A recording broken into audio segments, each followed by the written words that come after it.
Excelente. Entonces, bueno, una vez más, agradecer a todos por estar inscritos y también por la espera de esta presente sesión. Como ustedes podrán ver en el título, la sesión del día de hoy está titulada como interrogatorio y interrogatorio del juicio oral, en la cual vamos a abordar cuestiones esenciales, básicas, de lo que es evidentemente esta participación, tanto desde la parte de la fiscalía como eventualmente de la defensa y también la relación que podría existir con la teoría del caso, ¿no?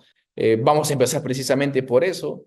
Creo que es lo más importante, lo más vital, sin perjuicio de que algunas veces hemos podido escuchar de manera pública que algunos jueces supremos inclusive han indicado de que no sería relevante, de que no sería importante para el caso en concreto, es decir, para un proceso penal, pero en realidad, como vamos a desarrollar el día de hoy, nosotros somos de la postura que sí lo es de manera primordial y esencial, porque claro, es la posición que va a manejar el abogado litigante como la tercera posición que se pueda manejar en este triángulo, si lo quieren ver así, desde la Fiscalía, Poder Judicial, lo que corresponde evidentemente de una perspectiva garantista del proceso penal es que el abogado defensor de la persona investigada o imputada o acusada pueda tener la oportunidad de conocer desde su punto de vista cómo es que se representan los hechos, porque al final del día lo que importa, y acá sí le doy la razón en este sentido, son los hechos. Y como parte de esto es ver si es que la imputación de la fiscalía, por ejemplo, si estamos haciendo el ejercicio de la defensa en su oportunidad, se condice evidentemente con lo que está postulando para efectos de acreditar su teoría respecto a los fundamentos fácticos, jurídicos y probatorios, y si no lo es, lograr evidentemente un archivo si estamos en diligencias preliminares, un sobrecimiento si estamos en la etapa intermedia y eventualmente una absolución si estamos en la etapa de juicio oral. Entonces, sin más que añadir, empezamos con esta primera diapositiva, que es la teoría del caso, en la cual se enmarca dentro del desarrollo del proceso penal y claro, como ustedes van a poder ver en la pantalla también, se disgrega en función a la etapa procesal correspondiente en la cual nos podamos ubicar. La primera de ellas, como ustedes podrán ver, la investigación preparatoria, que se subdivide evidentemente en dos etapas, diligencias preliminares y formalización y continuación de la investigación preparatoria, la etapa intermedia y la etapa de juzgamiento. Nosotros vamos a ceñirnos en esta última, que es la etapa de juzgamiento, porque es la etapa esencial, la etapa más sublime, más importante, según los términos que establece nuestro Código Procesal Penal del año 2004, en la que nos indica que ahí se ponen en manifiesto cuáles son las versiones que tienen cada una de las partes procesales, le hace Ministerio Público, le hace Procuraduría, le hace también a su vez el actor civil que representa en su oportunidad una causa y finalmente la defensa que es la que habla en última instancia para poder cerrar el debate correspondiente, ¿no? Ahora, más allá de la presentación que se puede llevar a cabo en los alegatos de apertura, en los alegatos iniciales, que es una sinopsis de lo que el juez en su oportunidad va a ventilar, va a poder apreciar, va a poder conocer en el desarrollo o el interín de este proceso penal, también es que tiene que existir una demostración. Tengo que yo comprobar que mi teoría del caso es la más verosímil en función a lo que se va a poder actuar o se ha actuado en la etapa de juicio oral y sobre esa base poder darle una connotación y una valoración probatoria desde la parte individual como también colectiva de la prueba para emitir, en este caso, lo que corresponde al juez, una decisión que se transmite a través de una sentencia absolutoria y o condenatoria, sí y solo si se confirma nuestra hipótesis, ya sea como fiscalía de una hipótesis incriminatoria o de la defensa si es que es una negativa a la que ha postulado la fiscalía o eventualmente una explicativa para que se pueda tener una tercera hipótesis que no podría lógicamente generar una certeza que es el estándar de prueba que se requiere para la emisión de una sentencia condenatoria. ¿Ok?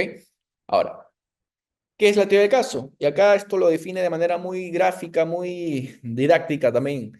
Vemos que, por ejemplo, la fiscalía puede ver bajo un mismo supuesto, de hecho, un número 6, ¿no? Y acá vemos en pantalla un número que está entre, supongamos, el Ministerio Público o la defensa, mientras que el Ministerio Público ve en el mismo objeto, en el mismo bien, un número 6, la defensa más bien parte de la premisa que es un número 9, con lo cual habría bajo un mismo objeto dos apreciaciones, dos puntos de vistas, y claro, todas ellas o cada una de ellas sigue siendo válida. Sin embargo, para que tenga una eficacia y por consiguiente una consecuencia jurídica, tiene que demostrarse, tiene que probarse, tiene que estar acreditada para que pueda, lógicamente, el juez imponer debidamente una resolución, porque tiene este estándar también a su vez, y es válido recalcar, de debida motivación, ¿no?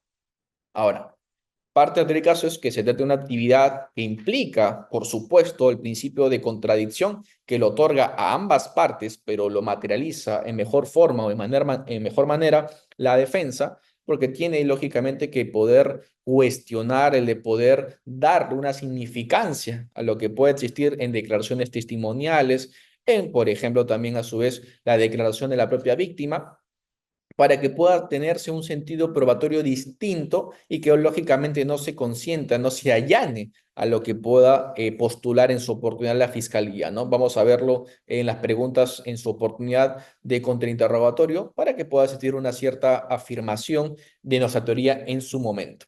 Ahora, lo segundo es que tiene que estar organizado en función a la narrativa de los hechos involucrados, es decir, tiene que existir una consonancia entre lo que se está llevando a cabo o se está discutiendo en la etapa de juicio oral, porque entiéndase que ese es el escenario o el contexto en el cual se ubicaría en esta etapa procesal, y sobre eso me voy a defender, ya no importa, ya no importaría todo lo que se ha discutido en diligencias preliminares y en investigación preparatoria, porque evidentemente el escenario es otro por una parte, pero a su vez también solamente se van a ceñir a lo que está siendo objeto de debate respecto a los elementos que se hayan podido introducir como pruebas, y evidentemente eso será lo que tendremos que tomar en cuenta. Es decir, no voy a tomar una teoría del caso en la que los medios de pruebas que en su oportunidad seguramente se ofrecieron en diligencias preliminares, eventualmente en investigación preparatoria, pero que no se conducieron, no se presentaron, no se postularon, no se admitieron en juicio.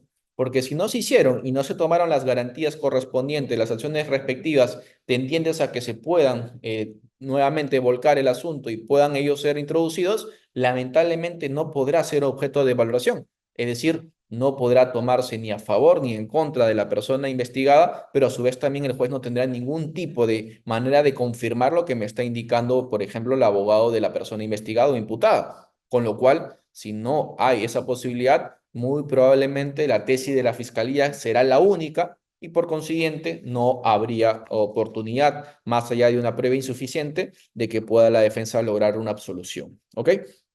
Lo tercero, las narrativas que se enfrentan tienen que obtener la aprobación, evidentemente, del tribunal. Y el criterio o la certeza que se tiene que buscar, lógicamente, es ese estándar de prueba. Está contemplado, está contenido, por ejemplo, en algunos pronunciamientos de carácter de observancia obligatoria, como es el Acuerdo Plenario 1/2019, la Sentencia Plenaria Caso 1/2017, ¿no? Que nos indica que hay una certeza para efecto de que pueda existir una condena. Y claro, esta apotegma en la que nos indica que es más allá de toda duda razonable, es decir, que no hay otra hipótesis y alternativa de solución que nos pueda arrinconar, nos pueda orillar a que pueda ser la persona más bien inocente de los cargos que se postulen. Si hay una tercera posición o una segunda posición, una segunda hipótesis que pueda desmitificar lo que está haciendo como alegaciones o afirmaciones de la Fiscalía, podríamos aspirar, si es que esta es contrastable, si es que esta es más creíble, por así decirlo, tener una aprobación por parte del tribunal y por consiguiente darnos ya sea una absolución por insuficiencia probatoria o eventualmente por una cuestión de atipicidad. Y acá voy a detenerme en algunos sentidos, ¿no? Lo más lamentable, en realidad, y esto seguramente algunos abogados que me puedan estar escuchando acá, es que un caso pase a juicio oral cuando sea típico. Sería en realidad un reproche desde la parte jurídica y dogmática penal, porque claro, ese caso nunca debió discurrir las siguientes etapas, debió quedarse en lo sumo en la etapa intermedia, ¿no? Con el control acusatorio correspondiente. Pero no me dejarán acá también exagerar ni tampoco dar algún tipo de realce. Muchos casos, a pesar de ser atípicos, tanto en la manifestación subjetiva como también la objetiva, pasan a juicio oral. Y claro, ahí la discusión de la teoría del caso se ceñirá únicamente a una cuestión netamente interpretativa desde el aspecto jurídico. Ya lo demás, el tema de pasar a los elementos de prueba, muy probablemente no tendrá relevancia alguna, ¿no? Por eso es que siempre la teoría del caso se somete, como hago referencia, a la evaluación detenida y particular del caso en concreto. Ningún caso es igual que el otro, por más parecido que puedan similarse al inicio. Siempre tiene una estrategia aplicable de manera particular y individualizada y tiene que, lógicamente, existir un análisis previo para poder determinar cuáles son los elementos que a tomarse en cuenta o en consideración, ¿no? Acá tengo una una pregunta, entiendo yo, del autor Luis Grandes Dioses, que dice, no toda conducta típica es antijurídica. Claro, efectivamente, en sentido adverso no sería lo mismo, por supuesto. Ahora, vamos avanzando y nos indica, ¿no? Cómo es que pasamos de esta teoría del caso para ya luego aterrizarlo al tema de las preguntas interrogatorias o del contrainterrogatorio. Bueno, primero vamos a tener que tener un enfoque estratégico. ¿Y esto qué involucra? Que adoptemos decisiones pertinentes en el proceso, que es lo que les estaba indicando hace unos instantes.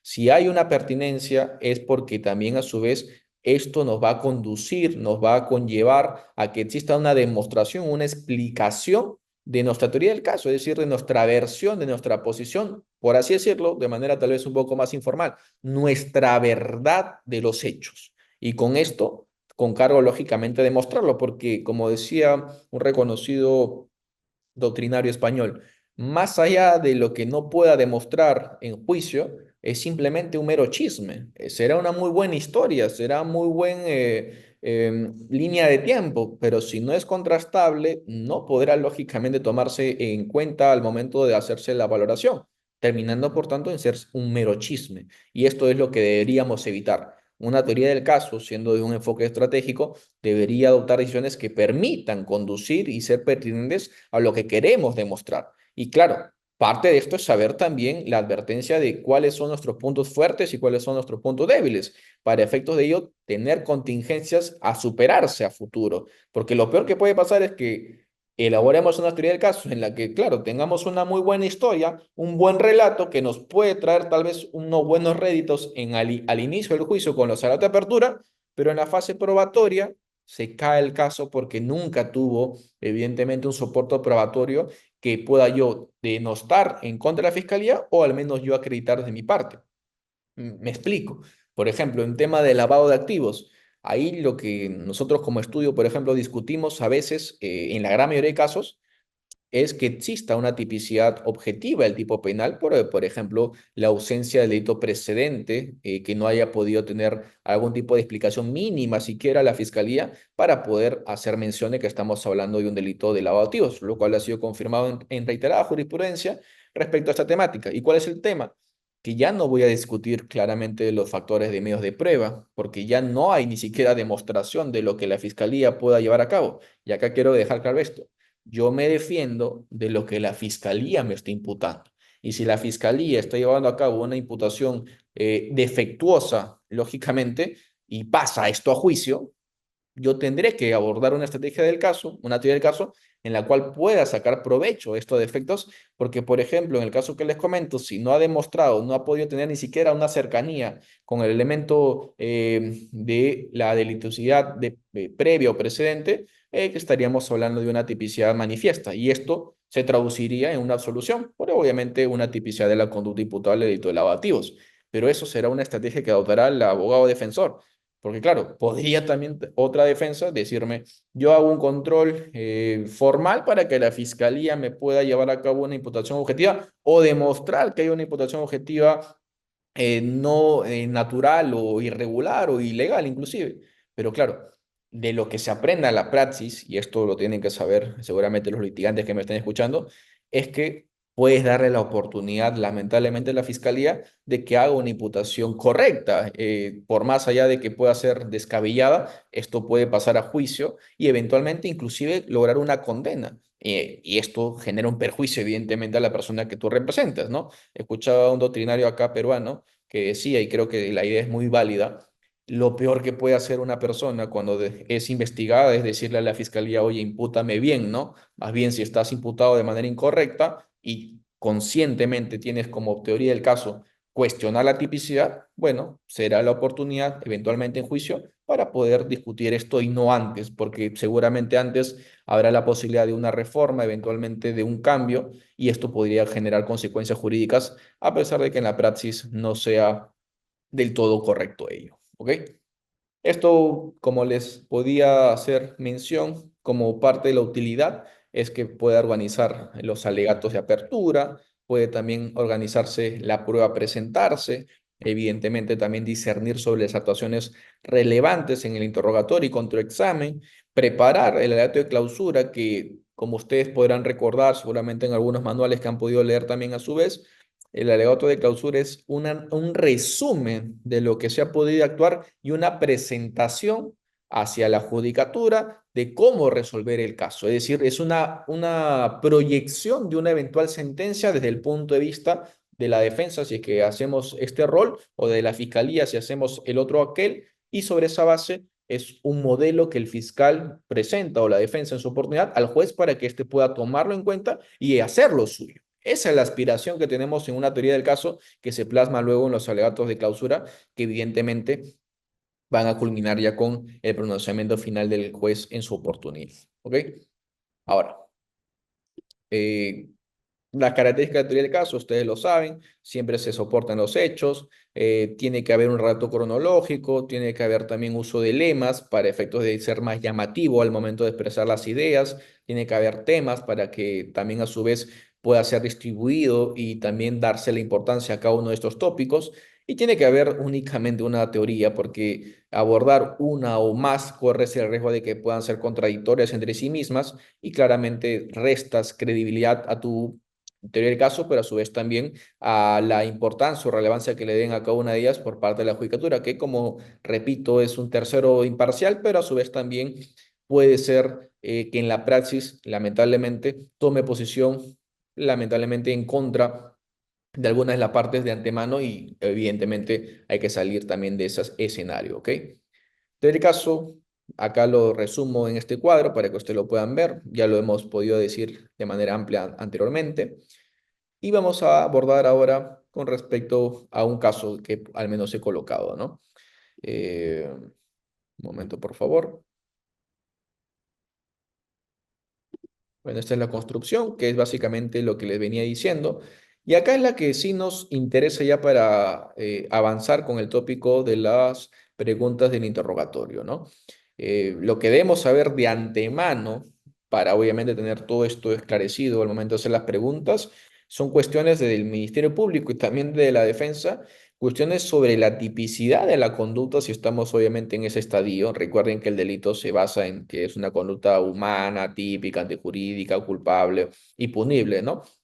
Entonces, si yo tengo que tener el caso en la que voy a discutir todas estas cuestiones, bueno, tengo que pasar a discutir los elementos descriptivos y normativos del tipo penal para que a su vez pueda también tener un soporte sobre mi teoría del caso para poder generar algún tipo de incidente en la que pueda vislumbrarse en este caso cuál es lo que yo estoy proponiéndole al juez para efectos de que él pueda resolver, ¿no? Supongamos. Estamos en un delito de corrupción de funcionarios públicos, un delito contra la administración pública que se erige o se puede girar en torno a la teoría de la infracción del deber de Klaus Robsin. Entonces, a mí me importará, me será de relevancia bajo mi teoría del caso, por ejemplo, demostrar si estamos ante un sujeto activo correcto o adecuado en el tipo penal respectivo, ¿no? Si estamos hablando de un delito de colusión agravada, 384, por ejemplo, podríamos decir que el sujeto activo no puede hacer esta o cual persona porque no tiene esta vinculación delictiva respecto a la función pública porque no está, por ejemplo, vinculado con el escenario de las contrataciones públicas.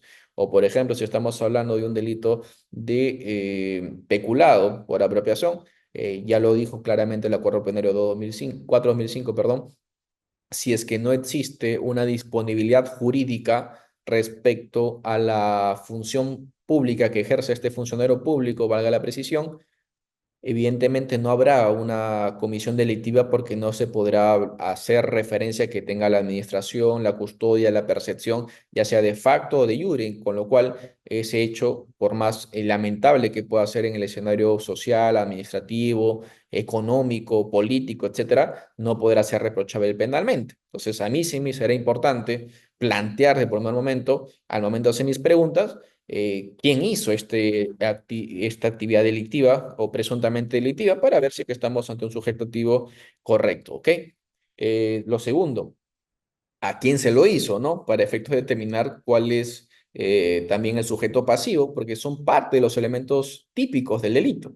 Si es que no hay una víctima, por así decirlo, no podrá, en este caso, avanzarse, ¿no? Supongamos, eh, hay un delito de homicidio, supongamos, en contra de una persona, y el fiscal no logra tener en cuenta sería la presunta víctima, solamente tiene determinado el presunto autor, pero no tiene la presunta víctima, sería desde la parte netamente jurídica imposible arribar a una condena porque no sabríamos contra quiénes se ha podido justamente conllevar esto.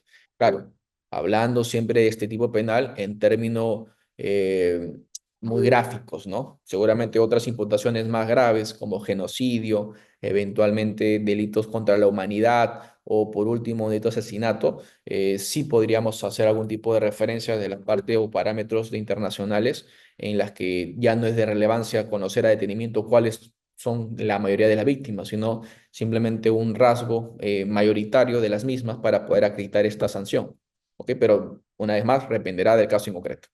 Ahora, también me importará qué es lo que hizo, ¿no? ¿Cuál es la conducta típica delictiva? Que es lo más importante en realidad del tipo penal. Si se imputa un hecho a una persona, yo tengo que responder bajo esta responsabilidad personalísima de la actividad penal o la responsabilidad penal, según el título preliminar de nuestro Código Penal, evidentemente de qué es lo que se me está acusando y qué es la conducta que yo he podido realizar. Y si es que ésta se enmarca, evidentemente, sobre la base de algún tipo de delito. Si no se marcaría, porque no calzaría, no hay una solución típica adecuada, obviamente la conducta también sería atípica, ¿ok? El cómo también es importante para efectos de ver el contexto en el cual se desarrolla. Y claro, acá es importante mencionar la obligación que tiene la Fiscalía para efectos de desarrollar los hechos del caso, que como ustedes podrán ver en muchos requerimientos acusatorios, tiene que haber un desglose de los hechos en factores, por ejemplo, como hechos concomitantes, hechos posteriores y hechos anteriores. ¿Por qué esto es importante? Porque, claro, la demostración, la hipótesis criminal o incriminatoria que tiene la fiscalía en contra de una persona acusada tiene que estar desglosada para que le dé la oportunidad a esa persona de defenderse. Supongamos que estamos hablando de un delito de robo, ¿ok? Y se indican los hechos concomitantes que el hecho ha ocurrido en la avenida La Mar, en Miraflores, a las 8 de la noche, en contra de la persona, supongamos Juanito. Y obviamente esta persona que comete el delito, supongamos es, no sé, Aarón, ¿ok?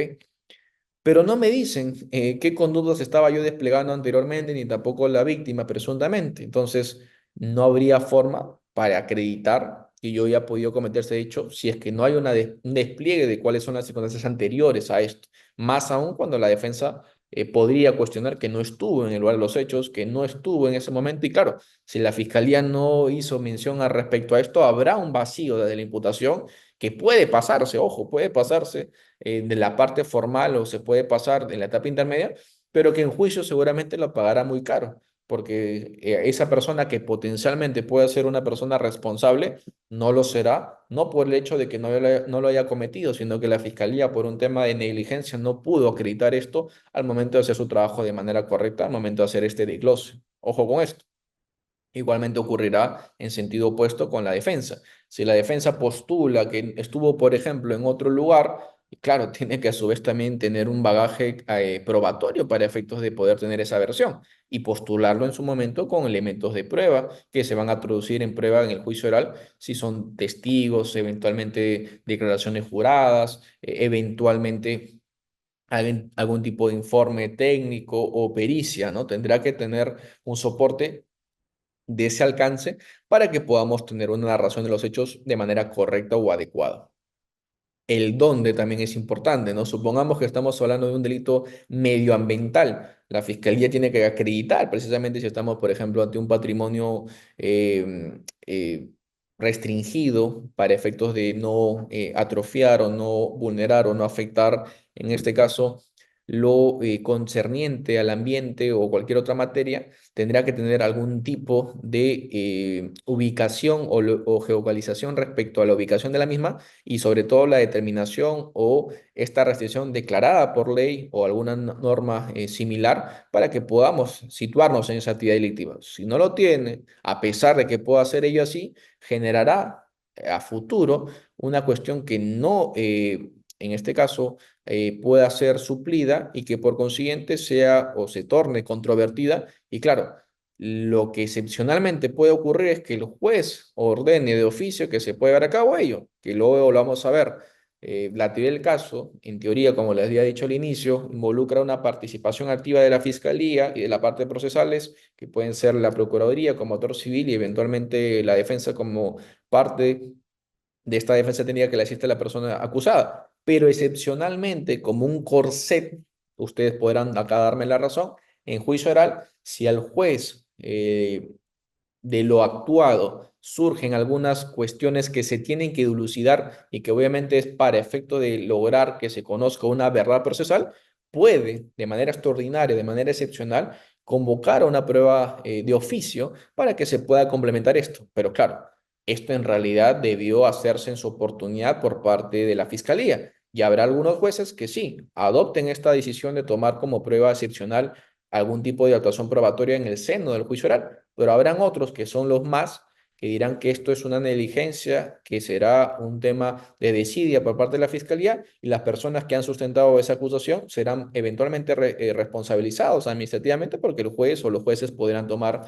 algún tipo de cartas en el asunto, como por ejemplo remitir los actuados a la ANC para que puedan ellos hacer la investigación correspondiente, ¿no? Por eso que decía, toda teoría del caso tiene un factor fáctico, un factor jurídico y un factor probatorio, para que se pueda construir esto y se pueda demostrar en el juicio oral a través, como le digo, de la actuación probatoria que involucra, por supuesto, las declaraciones de las personas involucradas, entre ellas la persona investigada, la persona que es la víctima o los testigos potenciales, entre ellos también los peritos. Cada uno de ellos tendrá algunas técnicas especiales para, lógicamente, abordarlo de la mejor manera. ¿Ok? Este cuadro también para simplemente resaltar, tiene las demás consideraciones, pero que ya entiendo que ha quedado esclarecido este tema en particular. Eh, Acá sabemos también la determinación de las evidencias, lo que ya les había también llevado a cabo. Igualmente incluye la clasificación, las identificaciones del caso, el lema, que es lo que ya también habíamos llevado a cabo. Todo esto, que disculpen si he sido muy breve, muy acelerado, simplemente por cuestiones de tiempo, es lo que deberíamos estar nosotros prestos para llevar a cabo una etapa de juicio en la que ya podamos, lógicamente, en esta actuación probatoria, desglosar este conocimiento que lo tenemos a nuestro interno, lo tenemos plasmado seguramente en informes legales, eventualmente en reuniones que hemos preparado en el estudio, en nuestro despacho, etcétera, pero que eso que nosotros conocemos y manejamos y desarrollamos, tenemos que explotarlos en juicio para que el juez, que es el que tiene la inmediación, que tiene supuestamente el desconocimiento sobre el caso, pueda interesarse en el mismo y pueda conocer cuál es la versión más creíble, si de la fiscalía o de la defensa, para poder tomar o arribar a una conclusión sobre su prognosis de la resolución del caso.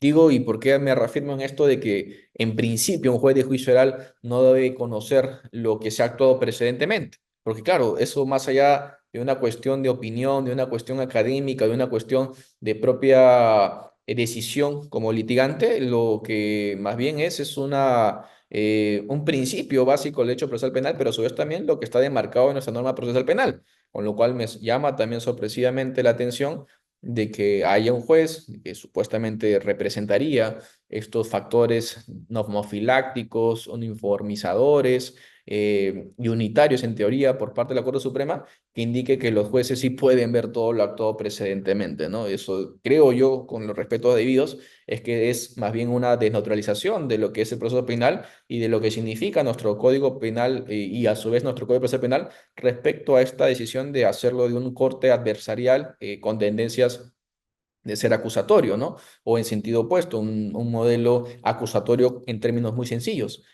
Creo que desnaturalizaría esta función porque, claro, estaríamos retrotrayendo a un modelo inquisitivo en el cual ya es el juez el que analiza todo lo que se ha podido llevar a cabo y para efecto de esto determina lo que corresponde. Ya no me interesa lo que actúan lógicamente las partes porque yo voy a ser el que toma la decisión en función a lo que esté abordado en el proceso penal, pero claro, por escrito, lo cual ya eso entiendo del año 2004, al menos en principio se ha desterrado de nuestro Código Procesal Penal, pero a su vez también dentro de la implementación de las mismas, empezándose evidentemente en nuestro país también de hace varios años atrás. Y el ejemplo que debería darse es más bien el respeto y que se pueda tener una garantía de ese modelo. Pero lo que escuchamos, lamentablemente, es lo contrario, ¿no? Y eso, más allá, como le digo, de una opinión, es, de mi punto de vista, un flagelo evidente y manifiesto de lo que hemos podido estudiar, pero a su vez también de lo que está contenido en nuestro código, que es el respeto mínimo al principio de legalidad procesal procesal y penal, por supuesto. ¿Ok? Ok, avanzamos.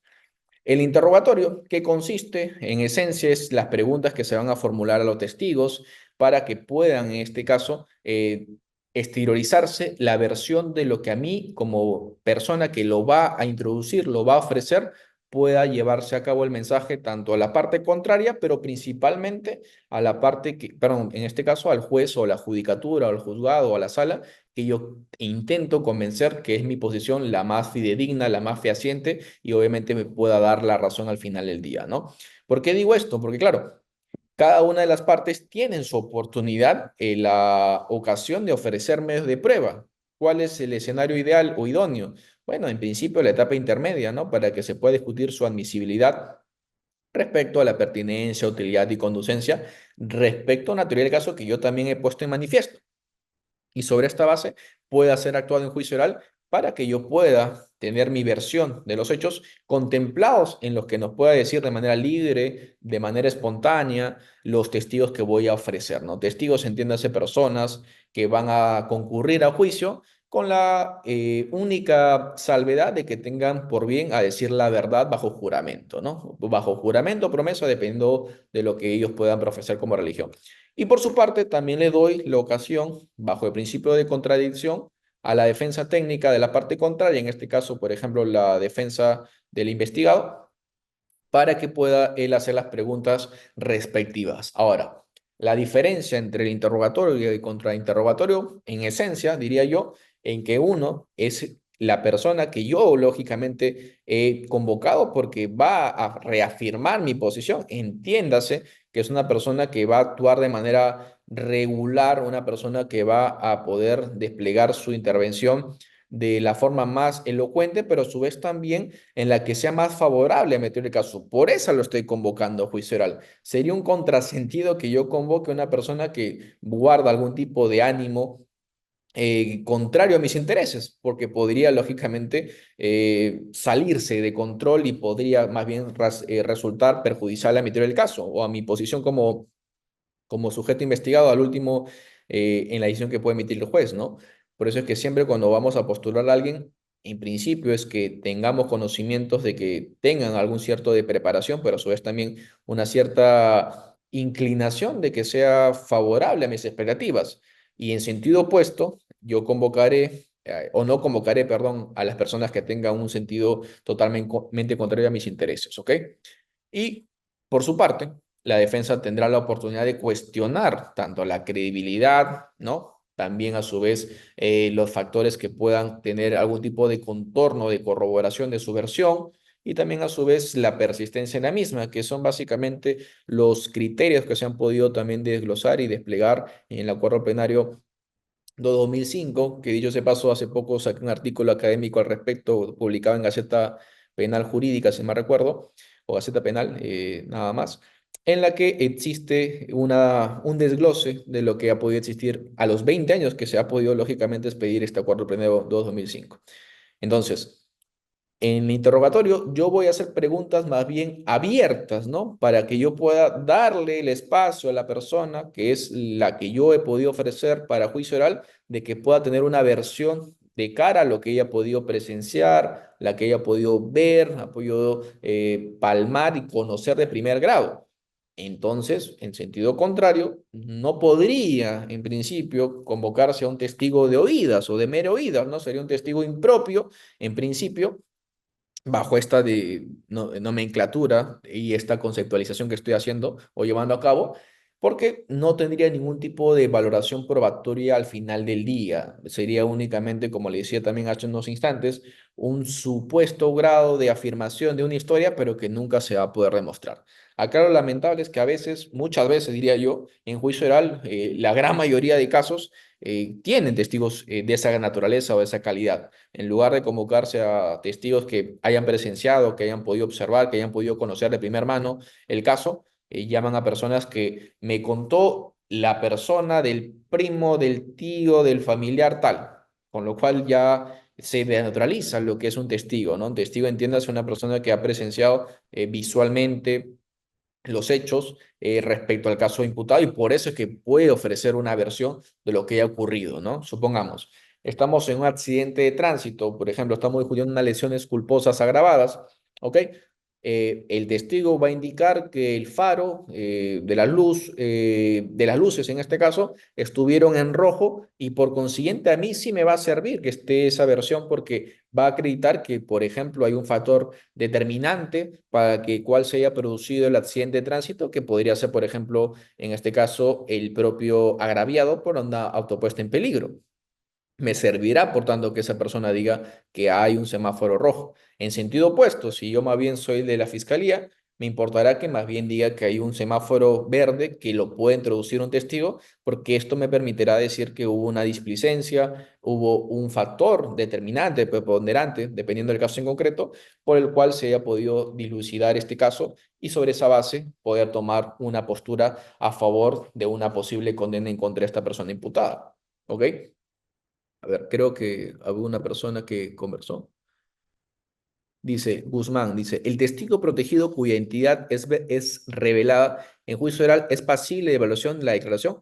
En principio sí, porque un testigo protegido tiene una versión de los hechos del caso, que si bien es cierto, tiene una cierta protección por ciertas cualidades, sobre todo en principal, que haya un riesgo a su integridad o personal o familiar, de cara a que se pueda conocer esta identidad y por consiguiente se le pone una clave o eventualmente una protección reforzada.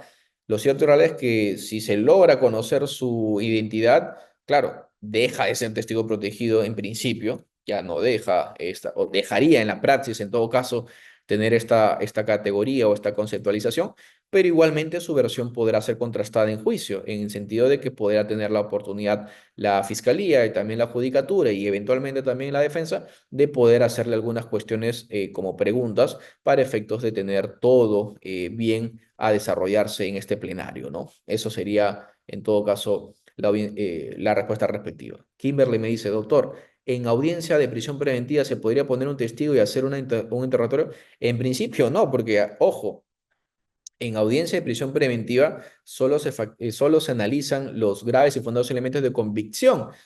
No se hace en principio una actuación probatoria.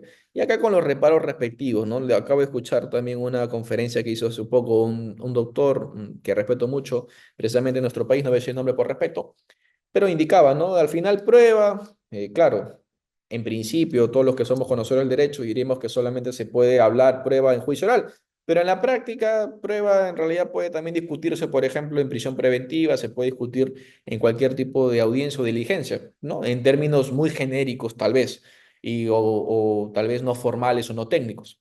Pero en audiencia de prisión preventiva, en principio no se podría realizar esto porque, claro, si yo voy a detenerme como juez a escuchar la versión de un testigo u otro, muy probablemente ya no estaría basándome en algo objetivo, sino más bien ya en algo subjetivo porque esas oportunidades, esos dos testimonios, esos testigos con sus versiones correspondientes, tendrá claramente que corroborarse para que yo pueda determinar, pero esa corroboración sí yo creo ya implica que hay un examen de la versión de cada uno de ellos y eso, de mi punto de vista, solamente se podría ver en juicio para efectos de ver si es que hay o no, lógicamente, una credibilidad de los mismos con la oportunidad de hacer, en este caso, una contradicción de lo que pueda postular un testigo que sea adverso a emitir el caso. ¿Y esto por qué? Porque, bueno, más allá de mi opinión, como siempre hago referencia, también ha sido objeto de ofrecimiento y también de demostración por parte de la CIDH en su oportunidad cuando se pronunció sobre la prisión preventiva. Y lo que dijo, en términos muy sencillos, es que la prisión preventiva no es un minijuicio, no es una actividad en la cual podamos actuar pruebas, sino más bien es un factor en el cual se analizan presupuestos y por eso también yo estoy, esta es mi posición seguramente un poco más adversa, que solamente se deberían discutir los factores son los de riesgo de fuga o de riesgo de obstaculización. El tema de graves y fundados elementos de convicción, en teoría, desde mi punto de vista, no se deberían discutir en una vez de prisión preventiva, sino más bien estos dos últimos, o en este criterio de riesgo procesal, ¿no? Porque sería el único factor a tomarse en cuenta por parte del juez si es que la persona puede eludir la justicia penal peruana o no. Y sobre esa base, si es que no hay forma de que pueda eludirlo o no pueda obstaculizar la investigación, no se deberían dar ningún tipo de prisión preventiva.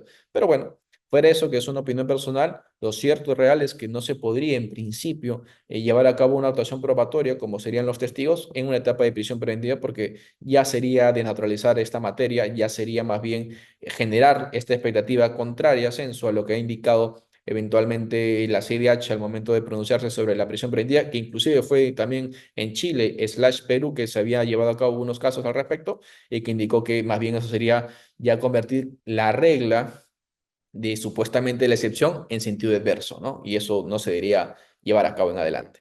A ver, me dice la misma doctora Kimberly, doctor, referente en ese caso el testigo puede ser una persona conocida o eso estaría contaminado de investigación preliminar si mismo esa persona vio de inicio y final los hechos. A ver, en principio es válido que haya una persona que sea el familiar. No es, por así decirlo, una prueba contaminada o es una prueba que se tacha preliminarmente hablando, si lo quieren ver en esos términos también genéricos. ¿Por qué? Porque lo que se tiene que explotar acá son tres cuestiones, como les hago referencia. Primero, la integridad subjetiva. Veo si la persona tiene ánimos espurios, si la persona tiene algún tipo de animadversión, tiene rencor, odio respecto a mi persona, y sobre esa base podría yo, lógicamente, desacreditarla. Pero tendría que pasar los segundos dos filtros, que son los más importantes en mi criterio de ver las cosas. El hecho de que puede existir una corroboración periférica con el criterio de verosimilitud, con la coherencia interna y externa de la declaración. Y si no hay esto, en principio ese testimonio no tendría sentido, no tendría, lógicamente, validez. Y más aún cuando, por ejemplo, no habría persistencia en la incriminación, ¿ok? Pero esos son los factores que tengo que llevar a cabo. Entonces, respondiendo a tu pregunta, si hay una familiar que ha denunciado, supongamos, un delito de clandestinidad, como es un delito contra la libertad sexual o la intimidad sexual, y evidentemente la menor, por ejemplo, vive en el hogar, es natural que la persona que es la menor de edad, supongamos de 6 5 años, le cuente a su familiar de que ha sido víctima de algún tipo de delito, que ella misma no vaya a hacer la denuncia por esta circunstancia de vulnerabilidad por razón de la edad, con lo cual es válido que la madre o el padre vaya a hacer la denuncia y eso se pueda llevar a cabo como un testigo que sea creíble o que sea razonablemente creíble o verosímil respecto a ello. Pero sin perjuicio de eso, también como te digo, tendrá que analizarse los dos factores. Y el quiebre está acá en el segundo factor, en el segundo componente, que es si hay una verosimilitud en su declaración o no, porque tendrá que estar corroborada periféricamente o externamente, como lo quieras tú mencionar. Y si no hay esto, entiendo yo, según los alcances de la Corte Suprema, al menos de manera muy debatible, tendría que haber una insuficiencia probatoria si es que no se puede corroborar ello.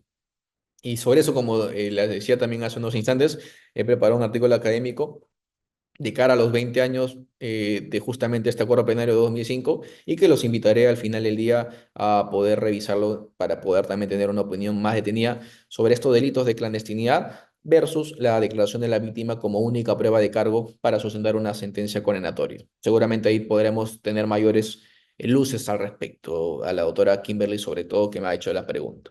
¿Ok? A ver, seguimos. Eh, las características, ¿no? El contenido es involucrar las proposiciones fácticas dentro del caso. Claro, si yo, por ejemplo, como fiscalía, estoy llevando a cabo la acusación, supongamos, por un delito de, no sé, a ver, supongamos de homicidio, ¿no? Para hacerlo más sencillo, de homicidio. A mató a B, ¿ok? Tendré que yo más bien involucrar dónde ocurrió el hecho, cómo ocurrió el hecho, quién desplegó el accionar, cuándo lógicamente lo pudo llevar a cabo, contra quién, y claro, tendré que yo postular a ciertos testigos, ciertos elementos, principalmente la víctima en este caso, si es que, por ejemplo, hay un homicidio en grave tentativa o un familiar del mismo, o una cámara, por ejemplo, que también pueda hacerse la actuación, dependiendo del caso en concreto, para yo poder implementarlo, ¿no? Ahora, si estamos hablando de testigos propiamente dichos, será el testigo el que tenga que mencionármelo, ¿no? Yo no tendría que introducírselo.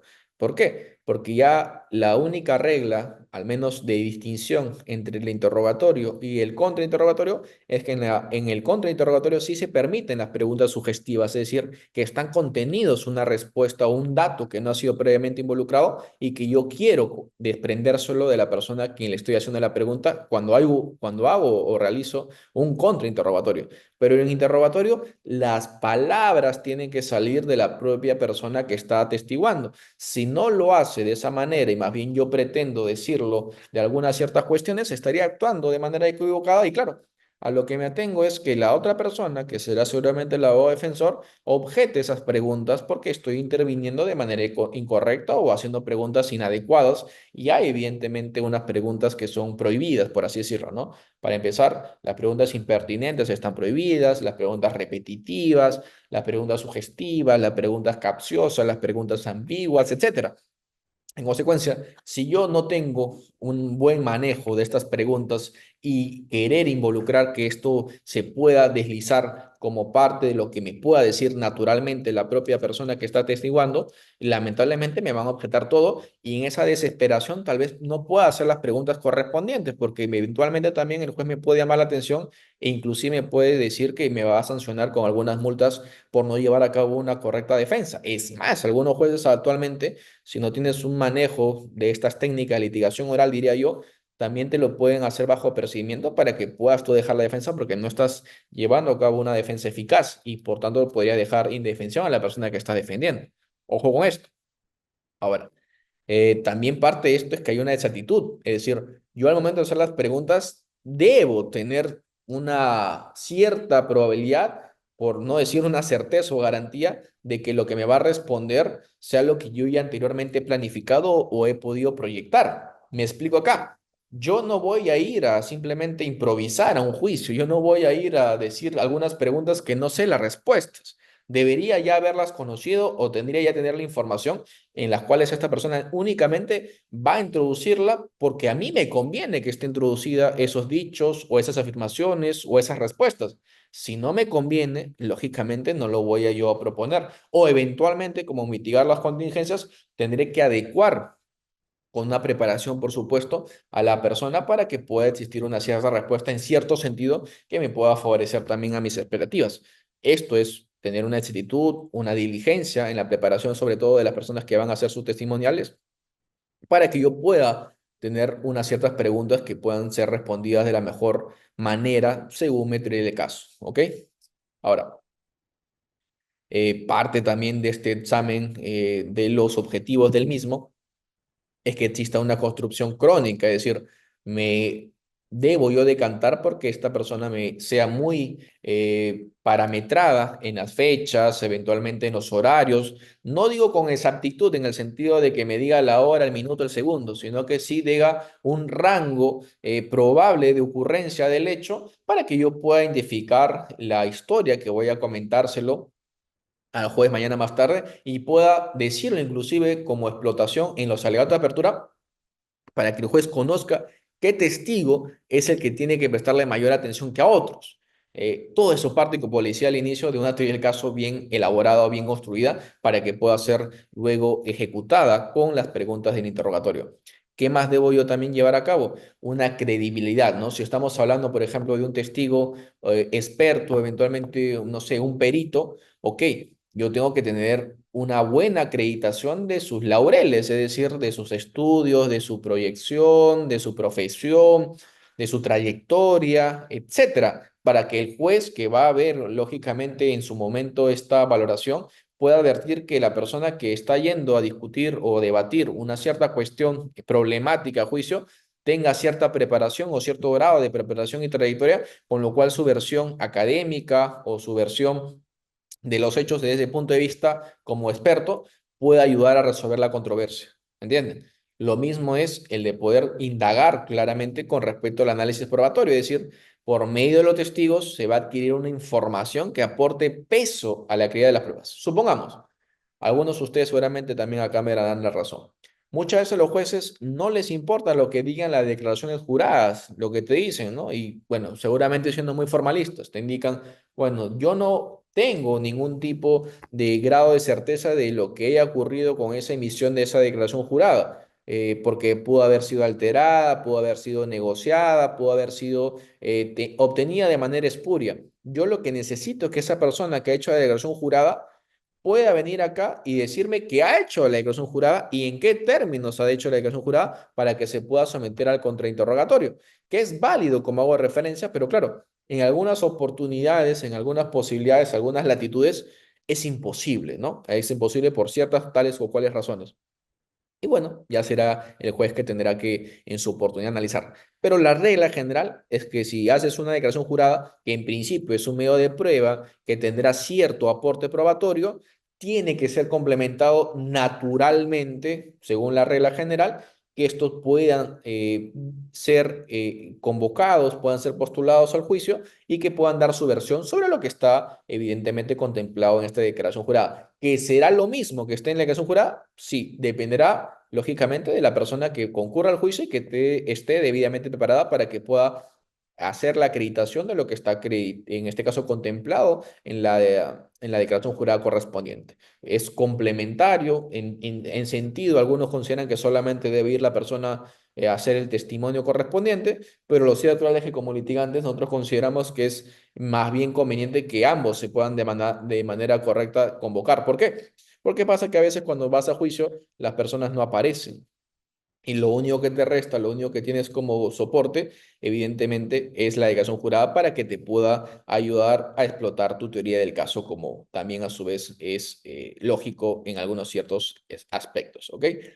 Voy a continuar. Entiendo que hay una pregunta. Voy a ver, por favor, las preguntas. 241. Entiendo que ha habido un error por parte de la autora Kimberly, pero bueno, ya avanzamos en todo caso. ¿Ok? Eh, avanzamos con lo siguiente. A ver, también hay un principio de gradualidad, ¿no? Hay un principio de que consiste básicamente en que debe haber un enfoque cronológico para que se puedan organizar los recuerdos y los relatos. Es decir, a mí me interesa mucho que la persona que va a venir a juicio sea útil en lo que yo voy a prestar o voy a poder yo ofrecer al juez o a la judicatura. En consecuencia, tiene que ser progresivo el avance que yo pueda tener con respecto a las preguntas que le puedo hacer y la respuesta que esté esperando. Si bien es cierto, hay algunos testigos que te explayan o se pueden explayar en una primera pregunta, hay algunos que son más bien totalmente, por así decirlo, nerviosos en la propia audiencia. Y claro, tú tienes que seguir avanzando con paso firme con preguntas que sean no prohibidas o legalmente permitidas para que pueda él dar ciertas cuestiones específicas y aterrizarnos en un contexto en el cual nos es conveniente, ¿no? Ahora, también es parte de las mismas, es que hay un principio de primacía y novedad, que básicamente consiste en que se presentan los testigos más importantes al principio y al final, y en el medio van los que tal vez no son de tan relevancia para nuestra teoría del caso, simplemente pueden complementarlos. ¿Por qué? Porque y eso también tiene que ver seguramente con el análisis psicológico del derecho. Acá los invito a estudiar en todo caso al doctor Alfredo Buller, que también hace unos magníficos recuentos con respecto al análisis económico del derecho. Tienden más los magistrados, los jueces, al momento de valorar la prueba, le prestar la atención a el inicio, por eso es que es importante empezar con los relatos de apertura correctos o adecuados o formidables para tener una buena oportunidad de que sea más sencillo convencer a un juez, pero a su vez también en los de clausura, porque serán, como le decía también hace unos instantes, el de poder convencerlo a través de un resumen de lo que ha sido proyectado en juicio y que pueda ser prácticamente una proyección de una eventual sentencia que podríamos ya tener a nuestro favor si es que lo planteamos de manera correcta. ¿Ok? Eh, ok, vamos a avanzar con esto. Acá vamos con el artículo 170, que es básicamente el desarrollo del interrogatorio por parte de las personas que son el testigo. No voy a inventar más allá de lo que está explayado, está desarrollado en este articulado. Pero lo cierto y real es que, como ustedes habrán también contemplado algunas ciertas audiencias de juicio oral, se le hace el juramento, la promesa a esta persona para que pueda obviamente decirlo de manera clara y certera. A ver, tengo en el chat unas preguntas. A ver, dice. Angélica Torre, me dice, doctor, ¿cuáles son los límites legales al momento de preguntar a un perito psicólogo sobre la credibilidad del testimonio de una presunta víctima en delito de violencia sexual? A ver, sobre la credibilidad del testimonio. En realidad, acá tal vez yo soy de la idea, he escuchado algunos, por así decirlo, comentarios, algunos expertos en teoría que hablan sobre las pericias de credibilidad de los testimonios de las víctimas o en general.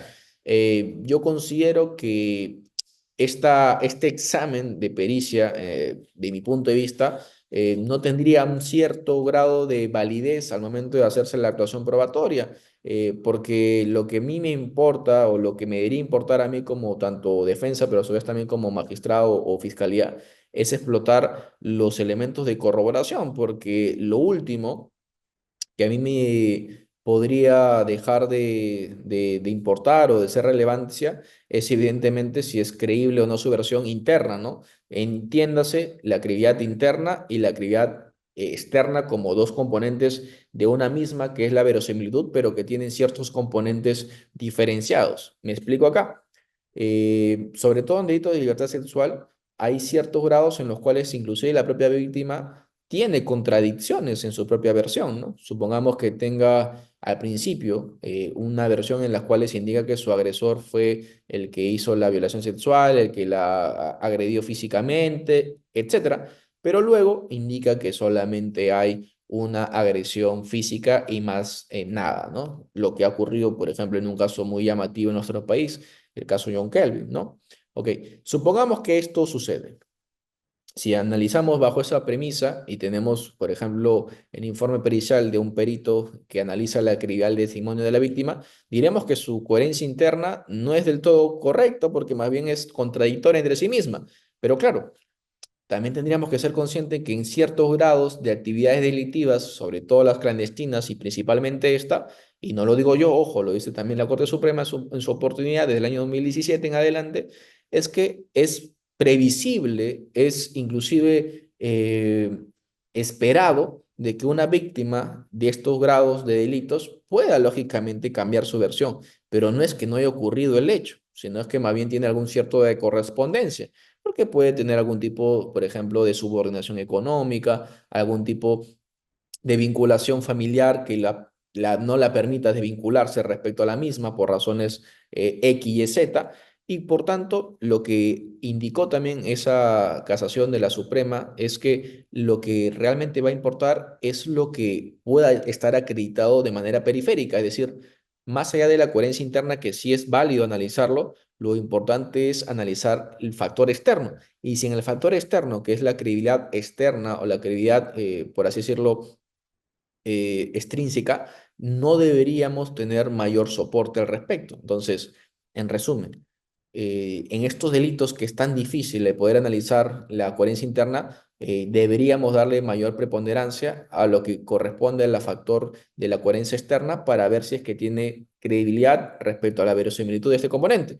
Y claro, esto no necesito yo ser un perito para poder analizarlo. Cualquier persona que sea, inclusive no necesariamente letrada, podrá advertir que ciertas cuestiones no podrían estar del todo contempladas. Supongamos, si la declaración de la víctima, entiéndase, está corroborada según la hipótesis de la Fiscalía bajo un informe psicológico o un informe pericial psicológico, y el propio informe pericial psicológico indica en sus conclusiones que la persona no tiene, en este caso, una afectación psicológica y no hay más elementos, por ejemplo, de elementos probatorios contra la persona acusada o investigada, en principio su versión que estaría contemplada, por así decirlo, y corroborada o acreditada con esta versión de la perito psicológica, no tendría coherencia, no tendría un contraste, no tendría una corroboración, con lo cual no sería suficiente. Y acá que algunas salvedades que también las he contemplado en este artículo que les he hecho mención,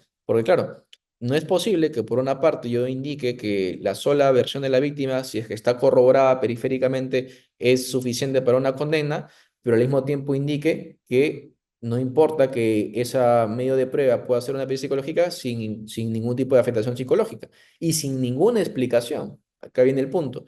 Yo puedo comprender, puedo entender desde la ciencia psicológica que alguna persona o ciertas personas no puedan presenciar una afectación psicológica. Es natural, por X y Z razones. Por ejemplo, el soporte familiar, por ejemplo, el tratamiento psicológico, por ejemplo, que pueda existir algún tipo de propio comportamiento o actitud de la persona. Pero claro, eso debería estar explicado en ese informe. Eso debería estar desarrollado y explotado en ese informe.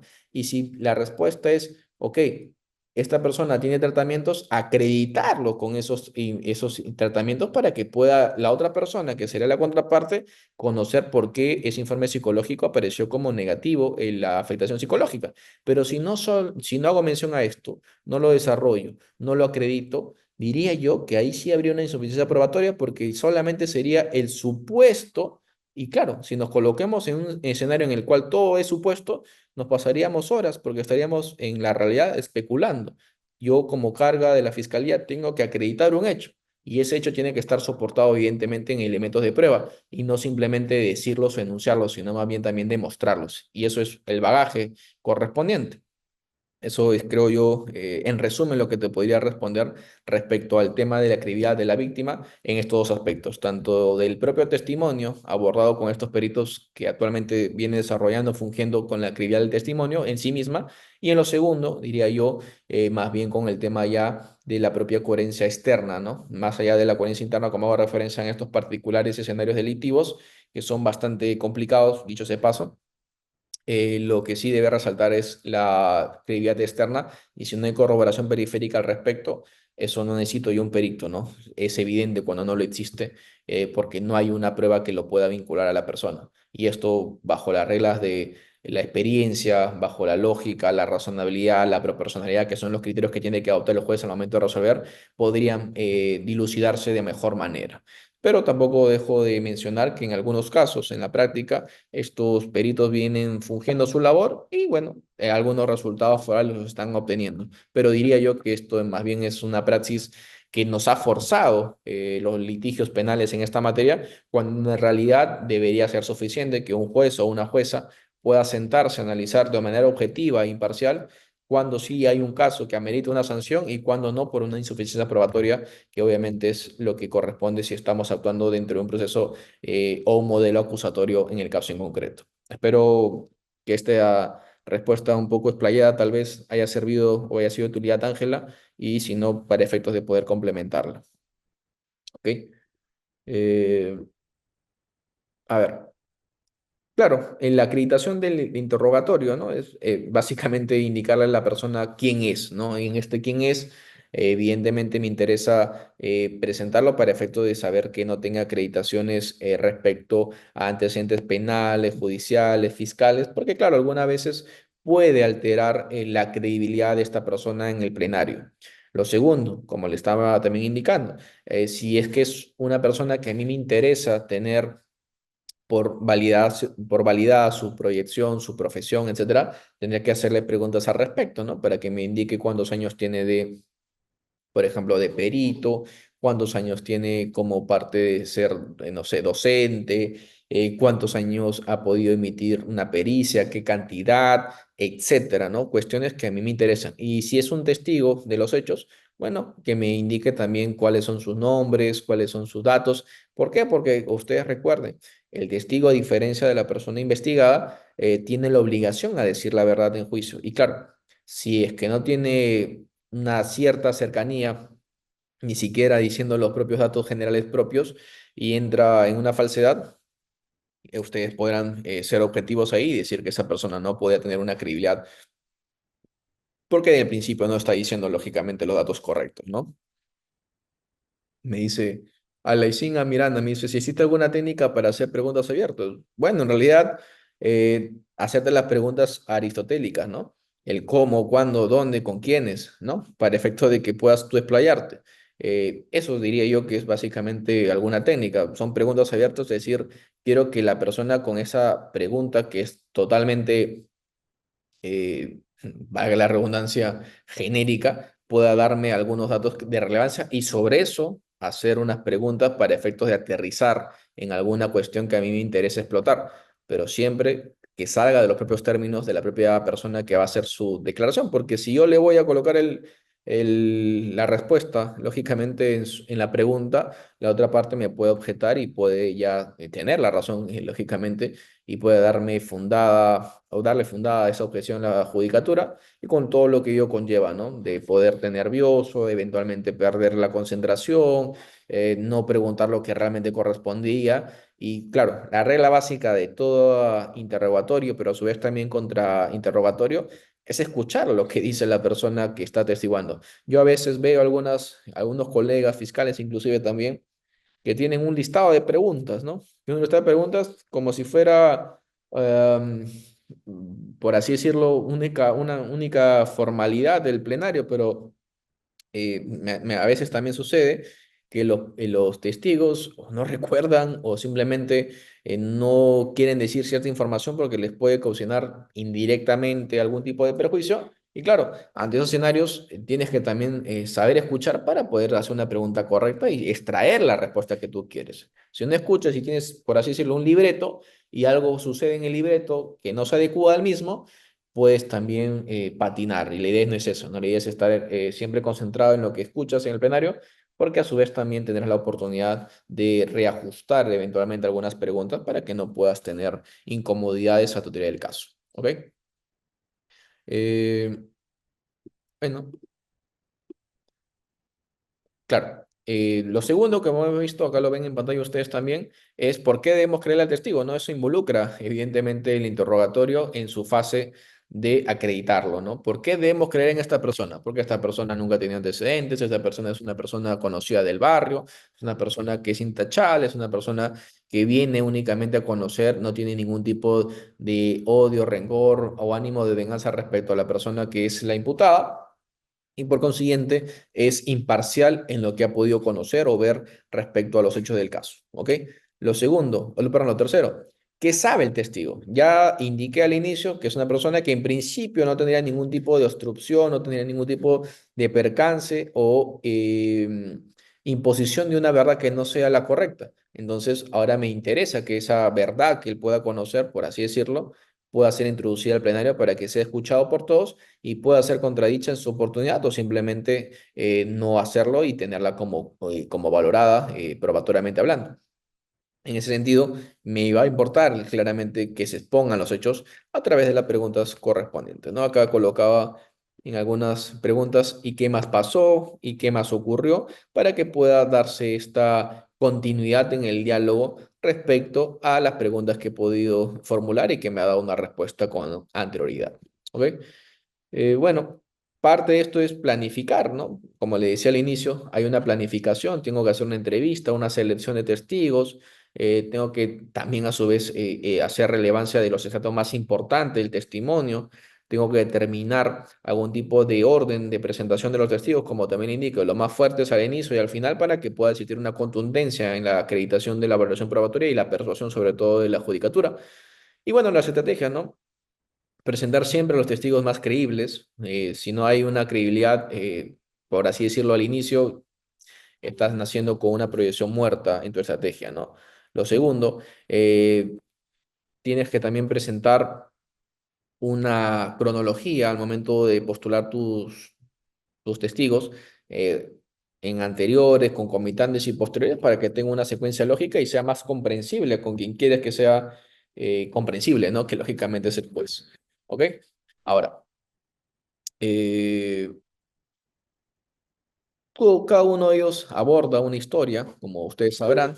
Tenemos que saber destacar cada una de esas también y vamos a poder llevar a cabo eh, todas las cuestiones respectivas. ¿Ok? A ver. El interrogatorio, algunas recomendaciones, como creo que fue una de las preguntas también, es utilizar un lenguaje sencillo. Recuerdan que la persona que atestigua no necesariamente tiene una formación jurídica o letrada. ser lo más natural posible, involucra también tener un estándar bastante regular, un idioma inclusive diría, o un lenguaje, perdón, coloquial, para que la persona pueda entender de mejor manera, ¿no? Complementado, por supuesto, a su planificación y su también preparación en su oportunidad. También existe algún tipo de contacto visual con el testigo y los jueces, ¿no? Vamos a ver que como parte del contrainterrogatorio, por ejemplo, al momento de evidenciar la contradicción, al momento de evidenciar que nos está diciendo una verdad contradictoria en lo que ha podido sostener previamente, tenemos que hacerlo presente al juez y es ver, lógicamente, este contacto visual entre estos dos, por lo menos, ¿no? Tenemos que también permitir las explicaciones al testigo, es decir, yo ya sé lo que ha ocurrido, yo por eso lo convoco, ya sé lo que él tiene por contenido, ahora tengo que explotarlo, significa que debo darle toda la oportunidad que la persona pueda profundizar, pueda dar los detalles y las explicaciones correspondientes, sí y solo sí me conviene o me es favorable a mis expectativas. Ahora, también tengo que destacar los detalles, ¿no? Por ejemplo, lo que yo a veces llevo a cabo y creo que es una técnica sencilla, pero creo que al final sirve mucho, ¿no? Tanto en el contra como en el interrogatorio. Si hay una, por así decirlo, una parte, un extracto que me interesa, de mi relieve, es importante o trascendental para mi teoría del caso, y esta persona, por ejemplo, ¿no? Supongamos que estamos hablando de apropiación ilícita y ustedes saben que bajo algún acuerdo plenario y también casaciones indican que la apropiación ilícita necesita necesariamente que exista una notificación a través de un conducto regular, formal, como es la carta notarial, haciendo un requerimiento de devolución del bien mueble o inmueble que supuestamente yo habría mantenido en custodia, administración o percepción. Y si no existe esta categoría, no existe este elemento, en teoría habría una tipicidad porque no habría cumplido todos los elementos típicos del delito, al menos de manera jurisprudencial. Entonces, si estamos en ese escenario de delito de apropiación ilícita y supongamos que la propia víctima en su plenario indica que y dice expresamente a esta persona que nunca recibió una carta notarial, que nunca recibió una comunicación, que nunca llevó a cabo adelante ningún tipo de contacto con la persona que supuestamente cometió el delito y lo dice expresamente, claro, lo que tú puedes decir como una técnica tal vez es, por favor, ¿me podría repetir lo que ha dicho porque no he escuchado? Para que pueda remarcarse lo que tú quieres escuchar. Sabes y ya tú lo has escuchado, solamente lo explotas para que el juez remarque, subraye que lo que dice la propia víctima es una cuestión manifiesta de tipicidad de la conducta y por consiguiente el caso no debió estar nunca inclusive en juicio y lo que corresponde es una absolución por esta causal. ¿Ok? Ahora, en el contra, ¿no? Les están indicando, yo ya no propongo el testigo, ¿no? Como le decía, yo ataco al testigo, le resto credibilidad, yo quiero que ese testigo no tenga valor probatorio. Entonces, tengo que, lógicamente, admitir una confrontación con los propios dichos de esta persona, con otras personas que puedan ser las anteriores. ¿Qué sucede muchas veces?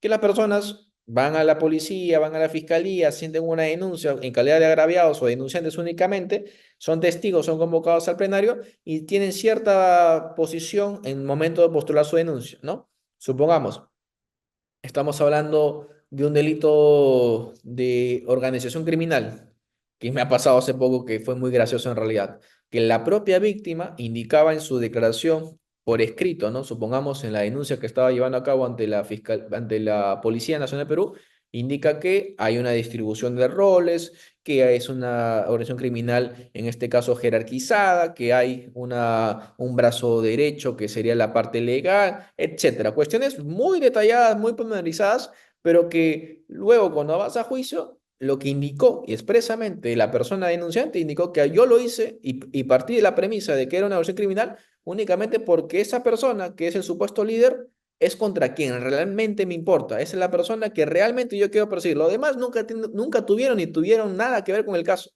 Entonces, si esto es así, no solamente hay una contradicción manifiesta entre lo que soporta en su denuncia oral o escrita, presentada y ratificante de la policía, sino también hay una falta de conexión entre los elementos objetivos de este tipo penal de criminalidad organizada. Con lo cual, si solamente era una persona con quien tenía conocimiento de que tenía cierta presunta comisión delictiva, los demás no, simplemente pues especuló o pensó que tendrían algún tipo de actividad, pero no estaba comprobado, bueno, te están indicando de que ese delito en realidad no es un delito, ¿no? Porque falta un componente también del mismo.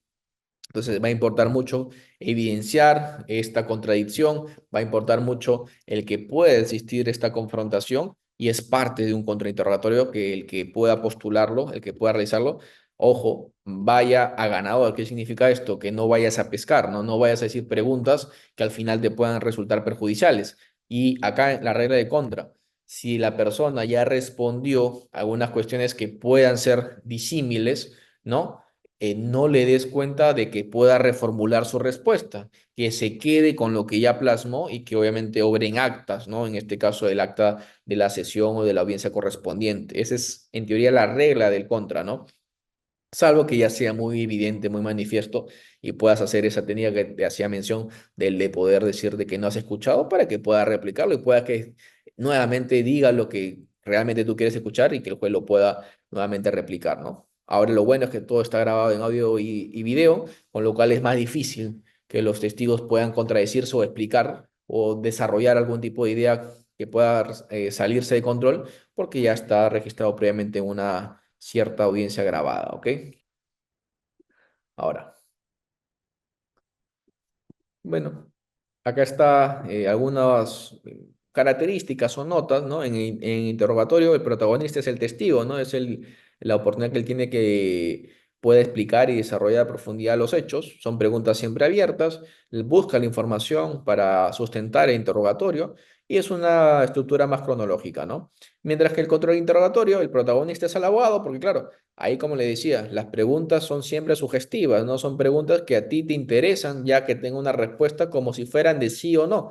Y acá hay que mencionar algo al respecto, ¿no? Siempre he escuchado que tenemos que nosotros decir sí o no a la persona que está haciendo su testigo, su declaración, pero en realidad no es así, ¿no? En realidad tendríamos nosotros que formar la pregunta como si fuera un sí o no, pero yo no le puedo exigir a la persona que responda como un sí o no. Él o ella es libre de poder responder, lógicamente, bajo los términos que él conviene o quiere realizarlo. Dependerá por eso mucho también del ritmo que tú hagas tus preguntas, ¿no? Supongamos que tú formulas una pregunta con esta dirección del sí o no y la persona respondió un no. Yo no voy a esperar un no y recién de pasar unos cuantos segundos, unos ciertos minutos para hacer la otra pregunta. Ya debe estar en mi mente cuál es la siguiente pregunta para inmediatamente pasar a la siguiente para que la persona ya no pueda desarrollar esa respuesta. Ya no es un tema de lo que haga o no la persona al momento de responder, sino también de lo que haga el abogado defensor para efectos de evitar o prevenir que esta persona se pueda explayar cuando hay cuestiones que no me deben importar escuchar o no me son o no me son útiles y más bien contraproducentes a lo que puede escuchar el jurado, en este caso, perdón, el tribunal, ¿no? Eso ya también depende de una actividad activa por parte del abogado, perdón, para efectos de llevar a cabo su labor. Ahora, los hechos, evidentemente, lo va a explotar a favor y minimiza el impacto del interrogatorio cuando esto es atentatorio contra nuestra teoría del caso cuando estamos defendiendo a alguien, ¿no? Ahora, el control siempre tiene que existir de principio a fin, ¿no? Tiene que haber un testigo con intereses adversos y tiene que, lógicamente, ser en este grado minimizado para que no nos pueda perjudicar al final del día con esta valoración que pueda llevar a cabo el juez en el caso en concreto. Ahora, parte también de la regla es que no se repite el interrogatorio, ¿no? Porque son preguntas repetitivas, valga la precisión, ¿no? Yo no puedo pretender decirle al testigo lo mismo que le ha postulado la fiscalía porque serían preguntas que ya tienen una respuesta y por tanto no debería cambiar la respuesta, obviamente, la persona, ¿no? Lo segundo, no dar la oportunidad de explicar su respuesta, ¿no? Eso depende, como le digo, del timing, de la velocidad y la escucha activa que tenga en el momento para también tener la prontitud y la celeridad de hacer la respuesta, la pregunta siguiente para buscar una respuesta que no pueda ser desarrollada, explotada por esta persona si es que me puede ocasionar perjuicio. En este caso también no hacer la última pregunta, ¿no? Como tercer punto, es decir, deja el punto para los alegatos de conclusión. Esto es la regla o la excepción, ¿no? Podría ser la siguiente.